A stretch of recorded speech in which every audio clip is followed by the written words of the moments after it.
लखनऊ कांग्रेस अधिवेशन के बाद वर्ष 1935 ईस्वी के गवर्नमेंट ऑफ इंडिया एक्ट के प्रावधानों के अनुसार प्रांतों में होने वाले विधानसभाओं के चुनावों के लिए देश भर में तैयारियां होने लगी थी।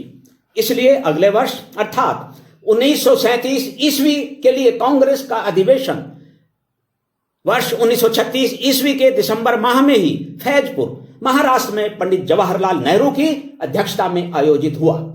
यद्यपि कांग्रेस की अध्यक्षता के लिए सरदार वल्लभ भाई पटेल का नाम इस बार भी प्रस्तावित हुआ था, लेकिन गांधी जी के कहने पर नेहरू जी के पक्ष में तीसरी बार उन्होंने अपना नाम वापस लिया था।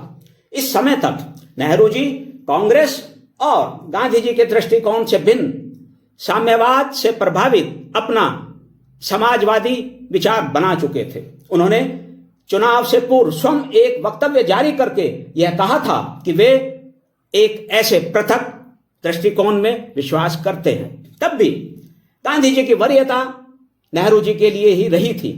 सरदार वल्लभ भाई पटेल ने अपना नाम वापस लेते समय स्पष्ट रूप से यह कहा था, मैंने जो अपना नाम वापस लिया है उसका अर्थ यह कदापि नहीं है कि मैं जवाहरलाल जी की सारी विचारधारा से सहमत हूं।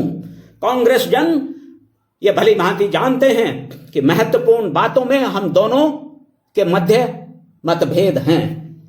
मैं ये मानता हूं कि पूंजीवाद में से उसके सारे दोष दूर किए जा सकते हैं।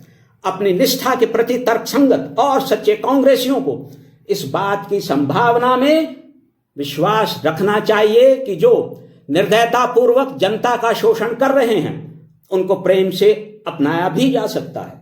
जब जनता को अपनी भयंकर दुर्दशा का बोध होता है तो वह उससे मुक्ति के लिए स्वयं अपना मार्ग चुन लेती है। किसान होने, किसानों की समस्याओं को समझने और उनमें रुचि लेने के कारण मैं ये जानता हूं कि कष्ट कहां है। मैं यह भी जानता हूं कि जनशक्ति के बिना कुछ नहीं किया जा सकता। उद्देश्य अर्थात देश की स्वाधीनता के विषय में हम में फिर भी कोई मतभेद नहीं है। दलीय दृष्टिकोण, राष्ट्रीय मूल्यों और मानवतावाद के लिए समर्पित त्याग मूर्ति सरदार वल्लभ भाई पटेल ने पताका फहराते हुए इतिहास रचने के उद्देश्य से दल के पार्लियामेंट्री बोर्ड के अध्यक्ष के रूप में आगामी प्रांतीय विधानसभाओं के चुनाव की दृढ़ता के साथ बागडोर संभाली।